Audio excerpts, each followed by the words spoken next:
यह जंगली पश्चिम में रविवार की दोपहर है और बस्टर स्क्रूग्स अलग अलग भूमि के माध्यम से अपने घोड़े की सवारी करते हैं। वो एक हंसमुख गायन चरवाहे के रूप में सामने आता है, लेकिन सच्चाई यह है कि वह क्षेत्र का सबसे खतरनाक बंदूकधारी है और उसके सिर पर भारी इनाम है। अपनी यात्रा के दौरान उसे एक कैंटीना मिलता है जहां वह पीने के लिए रुकता है। हालांकि बर्मन ने उसे विस्की बेचने से मना कर दिया क्योंकि यह एक प्रतिबंधित पेय है और इसलिए केवल डाकू ही परोसा जाएगा। बस्टर यह समझाने की कोशिश करता है कि उसे उसके साफ सुथरे दिखने वाले एंट्रोपी व्यवहार के आधार पर नहीं आंका जाना चाहिए क्योंकि उसे अनुमति नहीं है, लेकिन कोई भी उस पर विश्वास नहीं करता है और एक चरवाहा भी उसे बाहर निकालने के लिए लड़ने के लिए तैयार है। इस चरवाहे को वह दुश्मन के रूप में कम आंकने के लिए जल्दी से पछताता है क्योंकि बस्टर अविश्वसनीय रूप से तेज है और रॉस एक सेकंड में कैंटीना में हर एक व्यक्ति को गोली मारने के लिए चला गया है। बाद में बस्टर थोड़ी देर तक यात्रा करता है जब तक कि वो फ्रेंचमैन्स बुलिच में नहीं आता, एक ऐसा शहर जहां वह पहले कभी नहीं गया था। उनका पहला पड़ाव एक स्थानीय सैलून है जहां उन्हें बिना आग्नेयास्त्र नीति का पालन करने के लिए अपने सभी हथियारों को दरवाजे पर छोड़ना होगा। फिर वह निकटतम टेबल पर पोकर के खेल में शामिल हो गया, इस शर्त के तहत कि वह उस खिलाड़ी द्वारा छोड़े गए हाथ को उठाता है जो अभी अभी निकला है। दुर्भाग्य से जब बस्टर कार्ड की जांच करता है तो उसे पता चलता है कि आखिरी खिलाड़ी बचा है क्योंकि उसके पास कुख्यात डेड मैन्स हैंड था और उसे खेलने से मना कर दिया, जिससे अन्य खिलाड़ियों विशेष रूप से डरावने जो का गुस्सा आ गया, यह सोचकर कि वह नियमों से ऊपर है। जो बस्टर को धमकाने के लिए अपनी बंदूक निकालता है, लेकिन वह बंदूक से टकराने के लिए मेज पर एक ढीली तख्ती को लात मारकर जल्दी से अपना बचाव करता है और मास्टर के खिलाफ तुरंत जो की हत्या कर देता है। यह घटना सैलून को हिरासत में ले लेती है तो बस्टर एक गाना गाना शुरू कर देता है जो वह मौके पर बनाता है, जो सभी को गाने और नृत्य करने के लिए प्रेरित करता है। उनका हंसमुख मजा अचानक जो के भाई द्वारा बाधित होता है, जिसे पता चला है कि बदला लेने के लिए बस्टर को एक द्वंद्व युद्ध की चुनौतियों में क्या हुआ था। एक बार फिर ब्लास्टर साबित करता है कि वह क्षेत्र में सबसे तेज बंदूक है और कुशलता से आदमी की उंगलियों में शूटिंग के बाद वह अंत में सिर्फ दिखावा करने के लिए उसे आईने में देखकर उसे मार देता है। बस्टर हमेशा की तरह स्मगल और आत्मविश्वासी महसूस कर रहा है जब अचानक एक और गायन काउबॉय शहर में आता है। यह वह बच्चा है जो बस्टर को एक द्वंद्व युद्ध के लिए भी चुनौती देता है। यह मुठभेड़ पिछले एक से भी तेज है, लेकिन इस बार बस्टर मर जाता है क्योंकि उसे आखिरकार उससे तेज कोई मिल गया है। जैसे ही उसकी आत्मा नश्वर लोक को छोड़ देती है, बस्टर मानते हैं कि उन्हें इसे आते हुए देखना चाहिए था क्योंकि आप हमेशा के लिए शीर्ष कुत्ते नहीं हो सकते हैं और यहाँ तक कि बच्चों के गीत भी गाते हैं। इस बीच न्यू मैक्सिको में एक युवा चरवाहे एक अलग बैंक पाता है और उसे लूटने की कोशिश करता है। बैंक टेलर सहयोग करने का दिखावा करता है और पैसे हड़पने के लिए झुक जाता है, लेकिन वास्तव में वह भागने से पहले छिपे हुए हथियारों को एक व्याकुलता के रूप में शूट करने के लिए आगे बढ़ रहा है। काउबॉय शॉट्स को चकमा देने और कैश बॉक्स से पैसे हथियाने में समय बर्बाद करने का प्रबंधन करता है, लेकिन जैसे ही वह बाहर निकलता है टेलर उस पर गोलियां चलाता है और उसे पीछे छिपने के लिए मजबूर करता है। बैंकर ने अपने शरीर को बर्तनों और धूपदानों से ढांक दिया है जो इस अतिरिक्त सुरक्षा के लिए सभी बिलिंग्स को दर्शाते हैं। टेलर काफी करीब आने का प्रबंधन करता है ताकि चरवाहे को खदेड़ दिया जा सके। जब एक चरवाहा घंटों बाद उठता है तो वह अपने आप को अपने घोड़े की काठी से बंधे हाथों में एक पेड़ से बंधा हुआ पाता है। यह पता चला है कि एक दल ने उसे पहले ही दोषी पाया है और उसे मौत की सजा सुनाई है, तो यह काउबॉय के पास अपने अंतिम शब्द कहने का मौका है।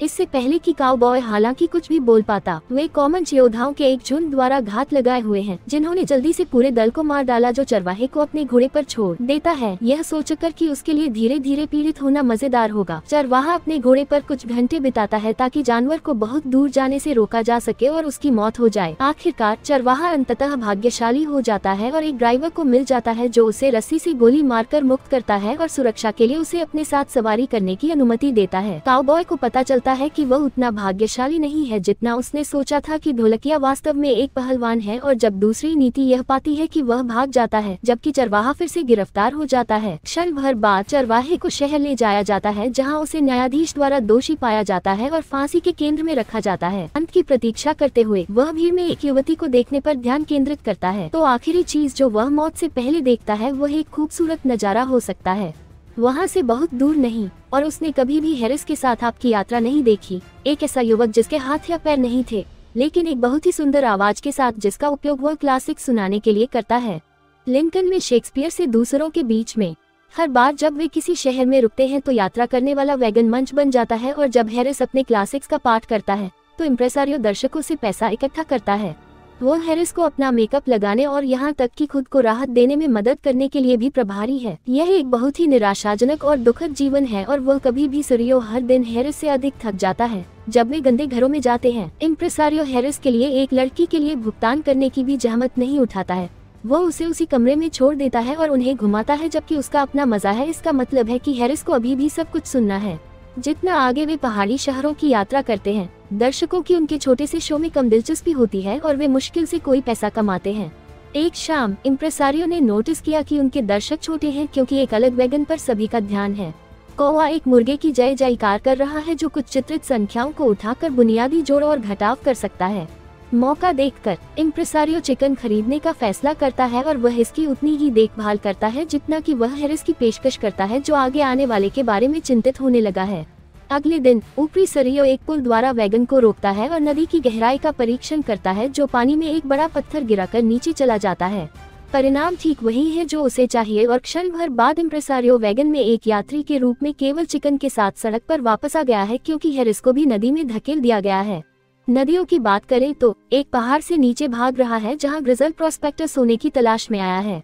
पहले तो उसका पेन केवल सोने के छोटे छोटे छींटों को उठाता है, लेकिन हर बार राशि गिनकर भविष्यवक्ता उस निशान का अनुसरण करता है जहां आपको स्रोत खोजने के लिए खुदाई करनी चाहिए। आदमी नदी के बगल में डेरा भी बनाता है और वह मछली पकड़कर और चिड़िया के घोंसले से अंडे चुराकर बच जाता है। कई दिनों तक छोटे छोटे छेद खोदने के बाद प्रोस्पेक्टर स्रोत को त्रिकोणित करने में सफल हो जाता है और गहरी खुदाई शुरू कर देता है। उसकी गणना सही निकली और आखिरकार उसे एक बड़ी सोने की नस मिल जाती है जो उसे अमीर बना देगी, लेकिन दुर्भाग्य से उसके पास जश्न मनाने का समय नहीं है। प्रोस्पेक्टर की ड्रिलिंग कर रहा एक युवक करीब आता है और उसे गोली मार देता है। जश्न मनाने के लिए सिगरेट बनाने के बाद युवक केवल शरीर को हिलाने के लिए छेद में कूदता है ताकि उस पर घात लगाकर हमला किया जा सके जो केवल मृत होने का नाटक कर रहा था। बूढ़ा आदमी अपनी बंदूक के लिए उस आदमी से मल्लयुद्ध करता है और उसे मार डालता है। फिर वह अपने शरीर की जांच करता है और पुष्टि करता है कि यह एक क्लीन शॉट था। यह उसकी पीठ से निकला और कुछ भी महत्वपूर्ण नहीं मारा। घाव पर पट्टी बांधने के बाद भविष्यवक्ता सोने का खनन समाप्त करता है। युवक को छेद में गाड़ देता है और अपने नए भाग्य को लेकर घोड़े पर सवार होकर घाटी छोड़ देता है। इस बीच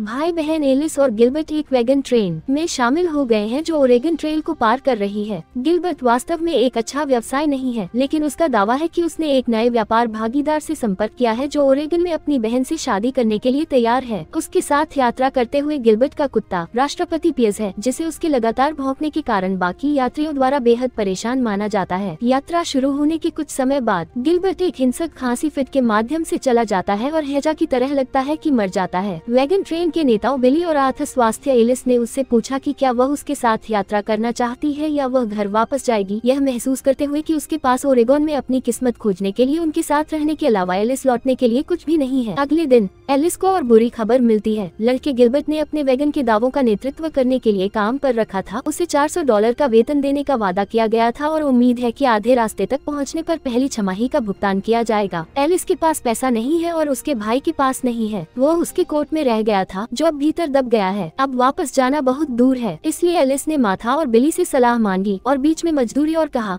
निश्चित रूप से सामान्य से अधिक। एलिस सोचती है कि एक भयानक व्यवसाय होने के लिए यह गिलबर्ट की गलती है, लेकिन बिली सोचता है कि लड़का झूठ बोल रहा होगा। यह वो उसे अभी के लिए उसे अनदेखा करने की सलाह देता है और जब वे इसे आधा कर देते हैं तो वे उसे सच कबूल करने के लिए डराने की कोशिश करेंगे। चूंकि राष्ट्रपति पियर्स की शिकायत की जा रही है कि एलिस उसके लिए जिम्मेदारी नहीं लेना चाहता क्योंकि वह आहत नहीं है। गिलबर्ट भी उसे घाटी के बीच में ले जाकर कुत्ते से छुटकारा पाने में हमारी मदद करता है और उसे आकाश में एक शॉट से डराता है। यात्रा बिना किसी परेशानी के जारी रहती है और एलिस और बिली को एक साथ कुछ समय साझा करने का मौका मिलता है जिसमें वे कई दर्शन पर सहमत होते हैं। जब बड़ा लड़का अपने वेतन की पुष्टि के लिए कहता है, बिली उससे बात करने की कोशिश करता है और असफल हो जाता है, इसलिए वह एलिस को एक विकल्प प्रदान करता है। चूंकि वह कुछ समय से वैगन ट्रेन से सेवानिवृत्त होने के बारे में सोच रहा था, इसलिए वह एलिस से उससे शादी करने के लिए कहता है। इस तरह आप गिलबर्ट के कर्ज को ग्रहण कर सकते हैं और एक उचित परिवार के साथ घर बना सकते हैं। एलिस यह सुनकर काफी चौंक जाती है, लेकिन वह बड़ी हो गई है और जीतने की क्षमता इस प्रस्ताव को स्वीकार कर लेती है। कुछ दिनों बाद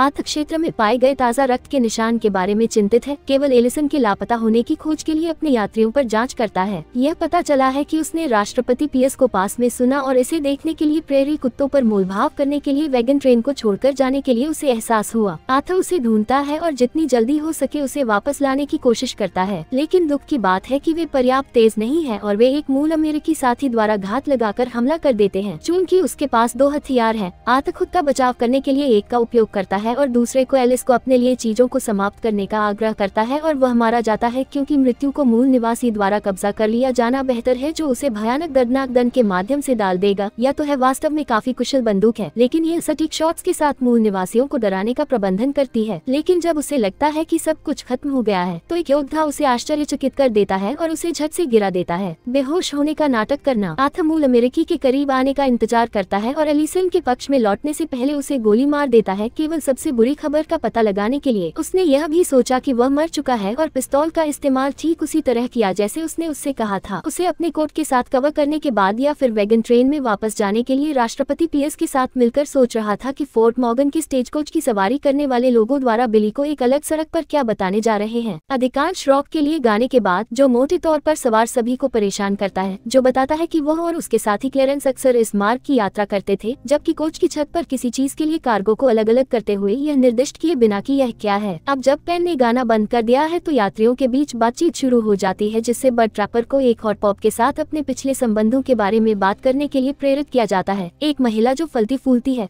भले ही वे एक दूसरे की भाषा नहीं बोल सकते क्योंकि उन्हें लगता है कि सभी लोग उनकी पसंद कर रहे हैं मौलिक आवश्यकताएं। लेडी बेंजामिन, एक धर्मनिष्ठ ईसाई, हर किसी को याद दिलाने के इस विचार से नाराज है कि केवल 2 प्रकार के लोग हैं, अच्छे और सीनेट। यह मानव प्रकृति के बारे में एक तर्क को ट्रिगर करता है जिसमें फ्रांसीसी रेने भी शामिल है, लेकिन वे क्लेरेंस की तरह केवल यहाँ एक टिप्पणी करते हैं और वे मनोरंजन के साथ देखना पसंद कर रहे हैं। जब लेडी बेंजामिन के रेनी सवाल 1-2 साल से अलग रहकर अपने पति के प्रति वफादार रहे हैं। लेडी बेंजामिन इतनी क्रोध हो गई कि वह खिड़की से अपना सिर बाहर निकालते हुए अपाहिज हो गई।